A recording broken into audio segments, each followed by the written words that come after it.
What is it about conflict that makes it so difficult to deal with, and how come good people can turn into such monsters in the face of conflict?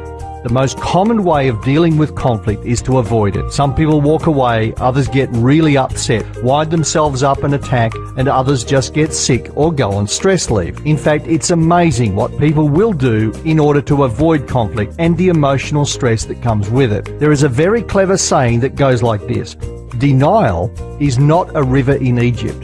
Denial is, however, one of the most common problems when it comes to resolving conflict. When confronted with a tense or difficult conflict, too many people smooth it over, bury their head in the sand, and the conflict goes on for another 1, 2, or 3 weeks, months, or even years in some cases. I want to introduce you to a definition of conflict and then give you a pathway for the resolution of conflict. Before I do, I want to say this. For some people, even the word conflict means warfare, dead bodies and blood on the streets, and it's very common for women and men to see anything less than that as not being in conflict at all. So this is a definition that starts at a very low level, because most conflict starts out as very small upsets and builds and grows into a full-scale battle. So here's the definition. Conflict exists when one person has a need of another and that need is not being met. Now, don't be fooled by the simplicity of this definition. The resolution of conflict starts from here, and the first step is to express the need. The second step is to find out if the need can or cannot be met. If the need can be met, then we have resolution. If it's a no, then we negotiate to resolve the conflict, or we go into the management of conflict. So here's the problem. Most people go straight from having an unmet need into the management of conflict, bypassing step 1 and step 2 because they are afraid and don't talk to the people who can do something about it. And that's not pretty. In fact, it gets quite ugly. So here's what the management of conflict looks like: sulking, withdrawing, getting sick,